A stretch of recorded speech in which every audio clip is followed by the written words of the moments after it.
Good morning student, welcome to today's class. In previous video we complete the exercise of chapter 6 animal adaptations and habitat. आज हम page number 74 के remaining exercise complete करेंगे. ठीक है, तो first exercise on page number 74 is true and false. क्या करना है, जो स्टेटमेंट सही है उसे ट्रू लिखना है और जो स्टेटमेंट गलत है उस पर आपको क्या लिखना है, फॉल्स लिखना है. ठीक है, तो first, mass movement of animals from one place to another in response to harsh climatic condition is called adaptation. अब यहाँ लिखा है मास मूवमेंट यानी बहुत सारे जानवर एक साथ कहाँ एक जगह से दूसरी जगह पे जाए. क्यों जाए, क्योंकि उनका जो क्लाइमेट जहाँ वो रह रहे हैं वो क्लाइमेटिक कैसा हो गया, हार्श यानी खराब वेदर होने के कारण जहाँ सही वेदर है वो वहाँ पे चले जाएं. तो इस चीज़ को एडेप्टेशन कहते हैं, ये इसमें लिखा हुआ है. ठीक है, तो अब आपने जब चैप्टर पढ़ा था तो हमने एडेप्टेशन क्या पढ़ी थी. एडेप्टेशन वो होती है कि जो सर्वाइवल के लिए जो अपने बॉडी में चेंजेस आते हैं, ऑर्गन के चेंजेस आते हैं या फिर जो भी हम सर्वाइव करने के लिए हमारी बॉडी में चेंजेस आते हैं उन्हें कहते हैं हम एडेप्टेशन. ठीक है, या फिर नए फीचर का डेवलपमेंट होना. और ये क्या है, एडेप्टेशन कुछ सालों में नहीं आते, इन्हें आने में बहुत सालों लग जाते हैं. ठीक है, अब जो यहाँ पे डेफिनेशन लिखी है वो डेफिनेशन है माइग्रेशन की. माइग्रेशन में क्या होता है, माइग्रेशन में बहुत सारे एनिमल्स या फिर बर्ड्स क्या करते हैं, एक जगह से दूसरी जगह पे जाते हैं या तो अवॉइड करने के लिए हार्श वेदर को या फिर ब्रीडिंग पर्पज से. ठीक है, तो यहाँ क्या आएगा, फॉल्स यहाँ पे आएगा क्योंकि स्टेटमेंट क्या है, गलत है. ठीक है, तो क्या लिखेंगे आप, false. Next, animals living in forest have thick coat of fur. Animals जो कहाँ रह रहे हैं, फॉरेस्ट में, जंगल में रह रहे हैं, उनकी क्या होता है, थिक कोट ऑफ फर. उनकी बॉडी पे फर का थिक कोट रहता है. दिस स्टेटमेंट इज ट्रू और false. This statement is false because जो पॉलर रीजन में रहते हैं, जो पॉलर एनिमल्स हैं जो पॉलर रीजन में रहते हैं उनकी बॉडी पर क्या रहता है, थिक कोट ऑफ फर. ठीक है, तो this statement is also false. Next, ocean and sea form the largest habitat. Oceans और सीज क्या है, लार्जेस्ट हैबिटेट है. हैबिटेट क्या होता है, घर, जहाँ पे क्या एनिमल्स सरवाइव करते हैं, उनको सारी उनकी जो नीड है वो फुलफिल होती है. ठीक है, तो हैबिटेट यानी एक तरह से अपना घर है. ठीक है, तो ओशंस और सी भी क्या है, बहुत बड़े बड़े लार्जेस्ट हैबिटेट है किनके लिए, जो एक्वाटिक एनिमल्स है उनके लिए. तो दिस स्टेटमेंट इज ट्रू. तो क्या लिखेंगे आप इसके आगे, ट्रू.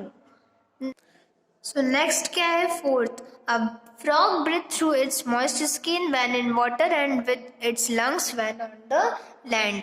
अब यहाँ लिखा है जो फ्रॉग है, फ्रॉग क्या है, एम्फीबियन. एम्फीबियंस क्या होते हैं, जो बहुत live in water and land.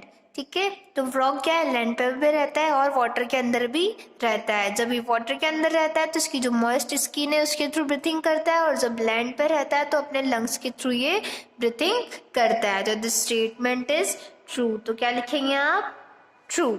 Next, mosquitoes सक blood through their sharp needle like mouth part. जो मॉस्किटोज होते हैं वो क्या करते हैं, अपनी जो निडल जैसा शेप होता है, निडल लाइक शार्प माउथ होता है, उसके थ्रू ब्रीथिंग, उसके थ्रू ब्लड को सक करते हैं. तो this statement is also true. ठीक है, अब नेक्स्ट है give short answers. Answer the following questions और डिफाइन द फॉलोइंग. ये 3 एक्सरसाइजेस अपनी रिमेनिंग है. ठीक है, इसमें से जो गिव शॉर्ट आंसर्स है मैं आपको ये करा दूंगी.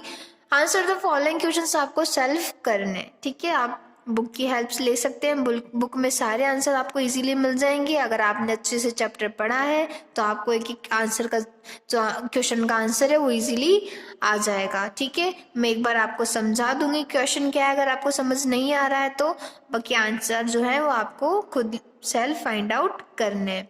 ठीक है, नेक्स्ट, डिफाइन द फॉलोइंग में जो सेकंड टर्म है ये कॉम्प्लेक्स, ये आपके अभी काम का नहीं है, ये इस चैप्टर का नहीं है, तो आप इसको कट करके क्या लिख लेंगे, यहाँ पे माइग्रेशन जो अपने टर्म आया था वो आप यहाँ पे लिख लेंगे. तो माइग्रेशन को हम डिफाइन करेंगे. ठीक है, मॉल्टिंग, माइग्रेशन एंड स्पेरिकल्स, 3 आपके टर्म अपन को डिफाइन करनी है. ठीक है, तो स्टार्ट करते हैं गिव शॉर्ट आंसर से. First question, what is the natural place of living for an animals called? वो प्लेस जहाँ पे क्या है, एनिमल्स लिविंग करते हैं या फिर रहते हैं। तो मैं आपको आंसर्स राइट डाउन करा देती हूँ, आपको एज इट इज आपकी नोटबुक में राइट डाउन करने हैं। बाकी जो भी एक्सरसाइज है वो आपको नोटबुक में नहीं करनी है, ठीक है। Only 5th, 6th and 7th exercise write down in your notebook. So question number first, what is the natural place of living of an animal called? जहाँ पे एनिमल्स रह रहे हैं उस जगह को हम क्या कहते हैं, हैबिटेट। हैबिटेट क्या होता है, एक तरह से घर, आवास, सदन, जो भी है आप कह सकते हैं, ठीक है, जहाँ पे क्या है, एनिमल्स सर्वाइव करते हैं या फिर रहते हैं। Next, how do reptiles move? अब रेप्टाइल्स कौन कौन से होते हैं? रेप्टाइल्स यानी रेंगने वाले जानवर जो क्या करते हैं, क्रॉलिंग करते हैं लैंड पर, ठीक है। तो क्रॉलिंग करने वाले एनिमल्स कौन कौन से हैं, रेप्टाइल्स कौन कौन से? स्नेक हो गया, और स्नेक, क्रोकोडाइल एंड लिजार्ड, ठीक है, ये सब क्या है, रेप्टाइल्स। अब ये मूवमेंट कैसे करते हैं?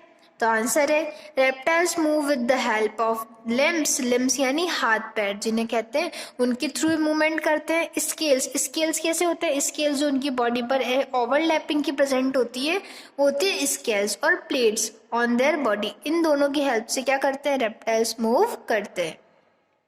Next, how do the teeth of omnivorous help them in eating? जो ऑमनिवोरस प्लांट्स, ऑमनिवोरस जो एनिमल्स होते हैं, उनके जो टीथ है उनको किस टाइप से हेल्प करते हैं खाने में?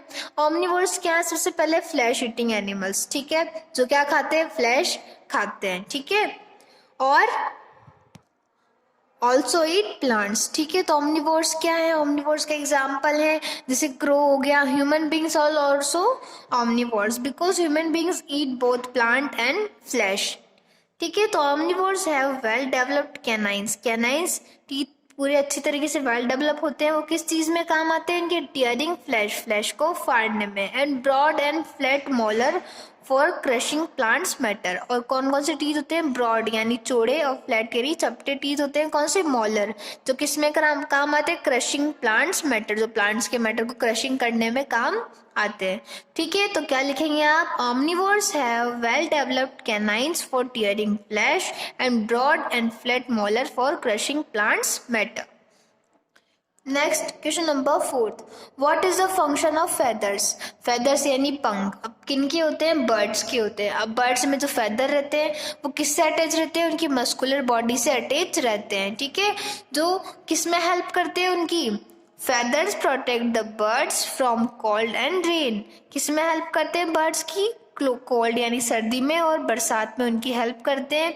और हेल्प देम टू फ्लाई, और उड़ने में उनकी मदद करते हैं। तो क्या लिखेंगे आप?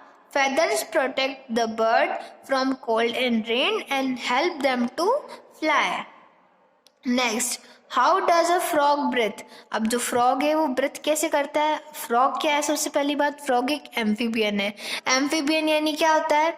जो both live in land and water, जो जानवर लैंड पे भी रहते हैं और वाटर में भी रहते हैं, उन्हें हम कहते हैं एम्फीबियंस। एम्फीबियंस हो गया फ्रॉग, ठीक है। अब ये सांस किसके थ्रू लेता है? तो आप आंसर लिखेंगे, a frogs breathes through its lungs. Lungs से लेता है, जब कहाँ रहता है? ये लैंड पर रहता है। जब लैंड पर रहता है तो लंग्स के थ्रू सांस लेता है। And with its moist skin, जो उसकी मॉइस्ट स्किन होती है उसके थ्रू सांस कब लेता है? जब वो पानी में रहता है। तो क्या लिखेंगे आप? A frog breathe through its lungs on land and with its moist skin when in water, ठीक है। तो ये आपके शॉर्ट्स आंसर कंप्लीट हुए। अब नेक्स्ट है आंसर द फॉलोइंग क्वेश्चंस। तो फर्स्ट क्वेश्चन है आंसर द फॉलोइंग क्वेश्चन में, how is a fish adapted to live in water? तो फिश में कौन कौन सी एडेप्टेशंस है वाटर में रहने के लिए? तो फिश है विंग्स, फिन्स, इनसे क्या होता है? वो मूवमेंट में हेल्प करती है। और गिल्स प्रेजेंट होते हैं जिससे क्या करती है? वो ब्रीथिंग करती है, ठीक है। तो बहुत सारे एडिटेशंस हमने पढ़े थे फिश के, वो सब आपको यहाँ पे लिखने हैं, ठीक है। आप बुक की हेल्प ले सकते हैं। एक बार मैं समझा देती हूँ पूरा आंसर आपको, कौन कौन से एडिटेशंस होते हैं फिश में। इनकी स्ट्रीमलाइन बॉडी होती है, क्योंकि एक्वाटिक एनिमल्स है तो स्ट्रीमलाइन बॉडी होगी इनकी, ठीक है। और गिल्स में क्या होता है, हाई ब्लड वेसल्स की सप्लाई होती है, उस वजह से इनको ब्रीथिंग में हेल्प कौन करता है, गिल्स जो है इनकी हेल्प करते हैं ब्रीथिंग में, ठीक है। इनके फिन्स प्रेजेंट होते हैं जो इनकी मूवमेंट में हेल्प करते हैं। बॉडी कवरिंग कैसी होती है इनकी, स्ट्रीमलाइन बॉडी कवरिंग होती है, ठीक है। ज़्यादा बड़ा नहीं लिखना है, 3-4 लाइन का आंसर आपको लिखना है सेल्फ फाइंड आउट करके। Next, describe different body covering of an animal with example. अब डिफरेंट बॉडी कवरिंग, कौन कौन सी बॉडी कवरिंग हमने पढ़ी थी, सबसे पहले हमने स्केल्स पढ़ा था, सेकंड सेल पढ़ा था, सेल के बाद हमने पढ़ा था फर, वुल और फेदर्स, ये सब हमने बॉडी कवरिंग पढ़ी थी। अब स्केल्स किन किन के प्रेजेंट होते हैं, स्केल्स में हमने पढ़ा था सबसे पहले स्केल्स किसके प्रेजेंट होते हैं, स्नेक के, रेप्टाइल्स के क्या प्रेजेंट होते हैं, स्केल्स प्रेजेंट होते हैं बॉडी पे, जो क्या होते हैं, ओवरलैपिंग होती है, प्लेट्स टाइप की, थिक प्लेट्स की ओवरलैपिंग होती है, जो किस में हेल्प करती है, रेप्टाइल्स को मूविंग में हेल्प करती है, ठीक है। तो एग्जाम्पल हो गया स्केल्स का स्नेक। नेक्स्ट हमने पढ़ा था शेल। शेल किसकी बॉडी पे कवर होते हैं, शेल टर्टल के, टोर्टोइस के, इनके ऊपर शेल प्रेजेंट होते हैं। स्नेल की बॉडी पे शेल प्रेजेंट होता है, जो क्या करता है, इनको आउटर डेंजर से इनको प्रोटेक्ट करता है। नेक्स्ट हमने पढ़ा था फर और वुल। फर और वुल किनके प्रेजेंट होती है, जो पोलर एरियाज में जो एनिमल सर्वाइव कर रहे हैं उनकी बॉडी पर फर और वुल प्रेजेंट होती है, जो उनको हार्श वेदर, कोल्ड और रेन से प्रोटेक्ट करती है। नेक्स्ट हमने पढ़ा था फेदर्स। फेदर्स में क्या होता है, फेदर्स किसके प्रेजेंट होते हैं, बर्ड्स की बॉडी में फेदर्स प्रेजेंट होते हैं, जो उनको हेल्प करते हैं किसमें, उड़ने में, और उनको प्रोटेक्ट करते हैं कोल्ड और रेन से, ठीक है। तो ये 4 टाइप की बॉडी कवरिंग हमने चैप्टर में पढ़ी थी, विद एग्जांपल्स आपको लिखना है। नेक्स्ट क्वेश्चन है question number 3, how does the teeth of herbivorous differ from carnivorous. जो हर्बीवोरस प्लांट एनिमल्स है उनकी क्या है, वो प्लांट ईटिंग एनिमल होते हैं, उनके टीथ अलग क्यों होते हैं कार्निवोरस से। कार्निवोरस क्या है, फ्लैश ईटिंग एनिमल्स। हर्बीवोरस के टीथ कैसे होते हैं, फ्लैट होते हैं और शार्प टीथ होते हैं, जबकि कार्निवोरस के शार्प और पॉइंटेड टीथ होते हैं, क्योंकि इनको टीयरिंग फ्लैश में काम आते हैं, ठीक है। तो दोनों में डिफरेंस आपको लिखना है। नेक्स्ट है describe different ways animals are adapted to move. अब मूवमेंट में कौन कौन सा अडेप्टेशंस आए हैं एनिमल्स के, वो भी आपको लिखने हैं। मूवमेंट वाला हमने पढ़ा था, मूवमेंट में अडेप्टेशंस, मूवमेंट ऑफ एनिमल्स, उसमें से आपको आंसर फाइंड आउट करके लिखना है। Next define the following terms. अब मॉल्टिंग फर्स्ट टर्म है जो हम डिफाइन करेंगे। तो मॉल्टिंग क्या होता है, shedding of old skin periodically to replace it with a new one. Moulting कौन करता है, स्नेक। स्नेक क्या करता है, जब उसकी जो स्किन है वो एक टाइम बाद पीरियडिकली क्या करता है, पीरियडिकली शेडिंग ऑफ यानी हटा देता है, ठीक है, कुछ टाइम बाद, और नई स्किन फॉर्म करता है। Next migration. माइग्रेशन क्या होता है, mass movement of animal every year to avoid harsh weather climatic condition. क्या होता है, बहुत सारे जो एनिमल्स हैं एक साथ कहाँ जाते हैं, एक प्लेस से दूसरी प्लेस जाते हैं, किसके अवॉइड करने के लिए, जो हार्श वेदर है उसको अवॉइड करने के लिए, या फिर ब्रीडिंग पर्पज से जाते हैं। स्पेरिकल्स क्या है, टीनी होल्स हैं या एयर होल्स हैं, ठीक है, जो कहाँ प्रेजेंट होते हैं, इंसेक्ट की बॉडी पर प्रेजेंट होते हैं, through which they breathe air called spiracles. उसके थ्रू क्या करते हैं एनिमल्स जो है वो ब्रीथिंग करते हैं। तो ये आपका चैप्टर नंबर 6 कंप्लीट हुआ।